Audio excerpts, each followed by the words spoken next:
All right, let's dive into some Daoist wisdom today. Ooh, sounds interesting. What were we looking at? Chapter 5 from The Secret of the Golden Flower. Okay, yeah.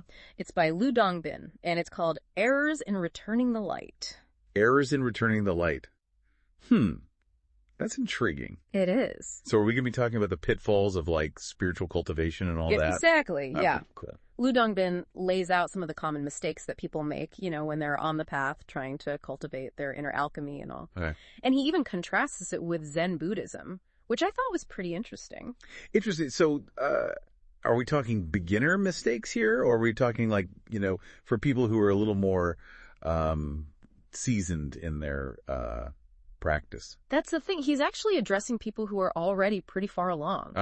Okay. He even says, like, your cultivation skills are gradually becoming more refined. Okay, so this is for folks who are pretty serious about their spiritual development then. Yeah, precise. Not just like dabbling. Oh, exactly. Okay. But before he gets into, the signs of true progress, he wants to make sure we're aware of these potential errors so we don't accidentally wander off the path. Okay, yeah, I'm all ears. Where do we begin? He starts by talking about the importance of proper preparation before even beginning meditation. Okay. He calls this the doctrine. The doctrine. The doctrine, yeah.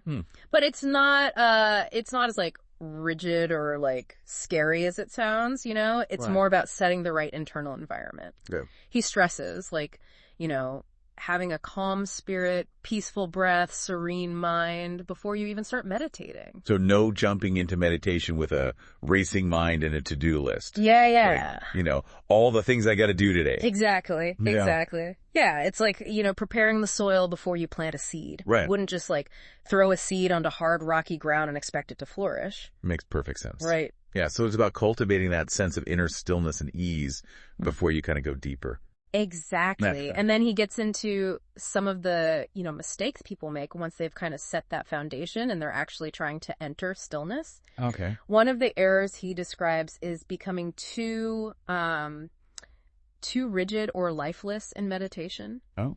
He uses the image of withered wood and dead ashes to describe this state. Yeah, I remember that. Yeah. Pretty powerful imagery. Right. It really stuck with me. Yeah. So what's the danger here? What makes this an error? Well, he actually describes the signs. Energy becomes cold, breath heavy, inner vision's bleak. Like the life force is draining away. I'm curious, why does he choose the image of withered wood to describe this? What does that tell us about the nature of this imbalance? Good question. Yeah. In Daoist thought, this is about falling into the yin realm, which represents like passivity, darkness, decline. It's not about just being physically still. Right. It's about cultivating like a vibrant inner energy. So there's a balance to be found here, right? Yes. It can't be all stillness. Exactly. It needs some vibrancy too. Precisely. Yeah. And this is where the concept of the 5 skandhas comes in. Okay. He actually uses the term realm of aggregates to describe this pitfall. The 5 what nows? Skandhas. Skandhas. Yeah, also known as the 5 aggregates in Buddhist thought. Okay. Think of them like the software that runs your mind, your body, feelings, perceptions, intentions, and thoughts. Okay, so how do these aggregates lead to this withered wood state? Well, the problem is we often mistake this software for who we really are. We cling to these aggregates even unconsciously. Right. And that's where we get stuck. It's like they're clouds obscuring the clear sky of your true nature. So we end up trapped in a limited and ultimately lifeless experience because we're clinging to these 5 things. Exactly. We create a sense of solidity and separation where there is actually flow and interconnectedness. Interesting. So to avoid this, we need to find a balance between stillness and vibrancy. Yes. Clarity and letting go. Yeah, it's a delicate dance. Yeah. And it's why Dongbin emphasizes the importance of a skilled teacher and careful self-observation in this practice. Okay, that makes sense. Yeah. He also mentions another error. Okay. The master serving the servants. Okay. What's that all about? Well, he describes a scenario where thoughts arise chaotically during meditation. Okay. And instead of, gently guiding them back to stillness, the practitioner starts to feel comfortable with this mental chaos.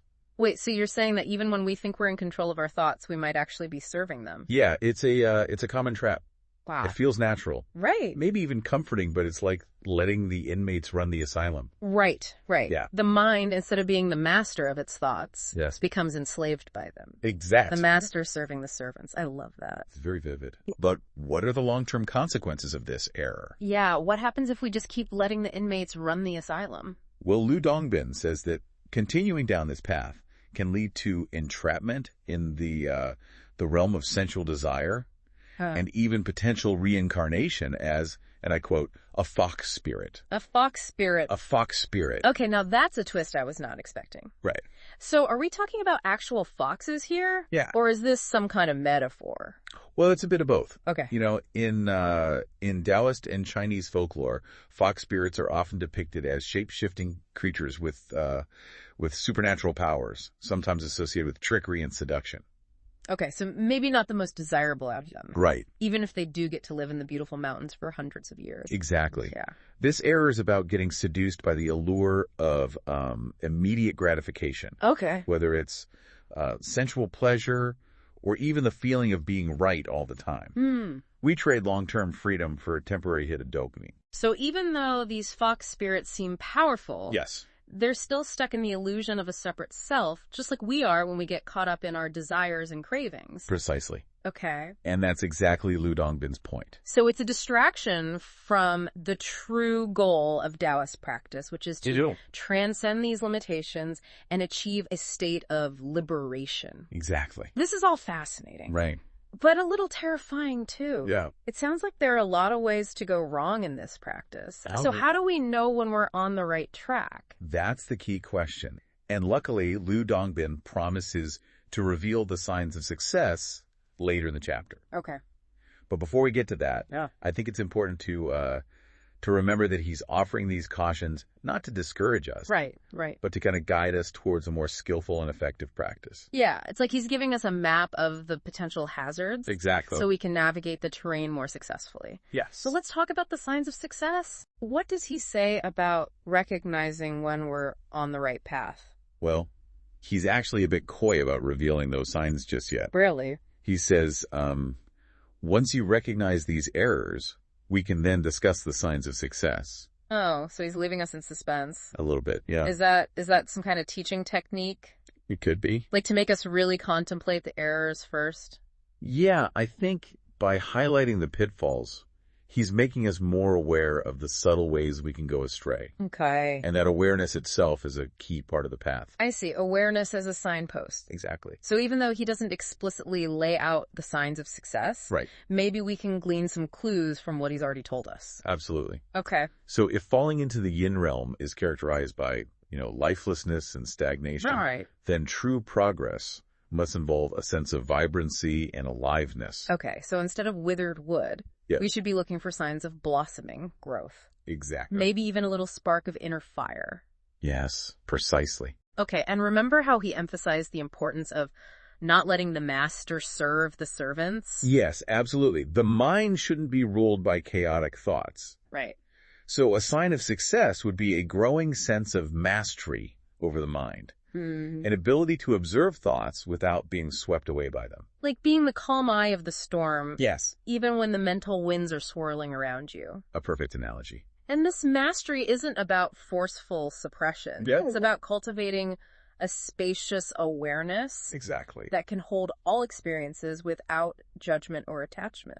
Precisely. That sounds incredibly liberating. It is, and I think that sense of liberation, of freedom from the tyranny of the mind, Right. is itself a powerful indicator of progress. Okay, so we're looking for vibrancy, Yes. mental mastery, and a sense of liberation. Huh. Are there any other clues we can gather from Dongbin's words? Well, remember how he contrasted the Daoist approach with Zen Buddhism? Yeah, he said that Taoist practice involves specific effects at each step. Exactly. So another sign of success would be a tangible sense of progress. Okay. A feeling that the practices are actually having a real impact on your being. So it's not just about airy-fairy spiritual concepts. Right. It's about feeling a genuine shift within yourself. Yes, and this shift could manifest in many ways increased clarity, deeper compassion, greater resilience in the face of challenges.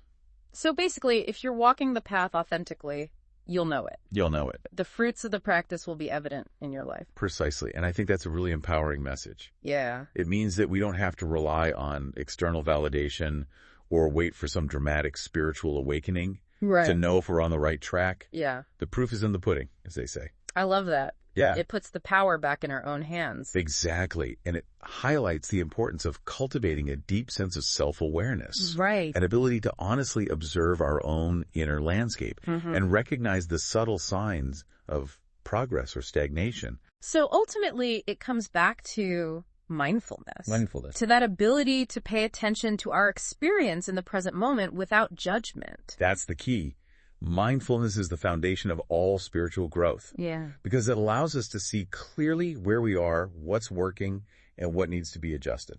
This has been such an insightful deep dive. I feel like I have a much clearer understanding of the potential pitfalls on the spiritual path. Good. And more importantly, a renewed sense of hope and empowerment, knowing that I have the tools to navigate them successfully. I'm glad to hear that. And remember, this is just the beginning. Right. There's always more to learn and discover on this journey. Absolutely. So before we wrap up, is there anything else you'd like to add? Any final words of wisdom for our listeners? I think the biggest takeaway here is that the path of spiritual development isn't about reaching some distant peak, you know? Yeah. It's about continual refinement. Right. Learning from our mistakes, deepening our understanding of ourselves. Yeah, Lu Dongbin isn't giving us a set of rules to follow blindly, is he? No, not at all. He's encouraging us to cultivate self-awareness. Exactly. And use it as a compass to navigate our own inner landscape. Right. It's about recognizing when we've veered off course. Yeah. And having the courage to course correct. That's a powerful message. It is. It really puts the responsibility and the power in our own hands. It does, and that can be both exciting and a little daunting, right? Definitely. Yeah. But ultimately, I think it's more liberating than anything else. I agree, because it means that we're not at the mercy of some external authority or some predetermined fate. Yeah. We have the capacity to shape our own spiritual journey. That makes a lot of sense. Yeah. So for all of you out there exploring your own inner landscapes, remember to be kind to yourselves. Yes. Celebrate the small victories. Absolutely. And never stop asking questions. And be willing to learn from your mistakes. Exactly, because those mistakes, those errors in returning the light, they can actually be valuable teachers if we approach them with curiosity and humility. They can. They can show us where we need to grow and how to refine our practice. That's a great way to put it. Yeah. So keep seeking. Growing. And keep diving deep into the mysteries of your own being.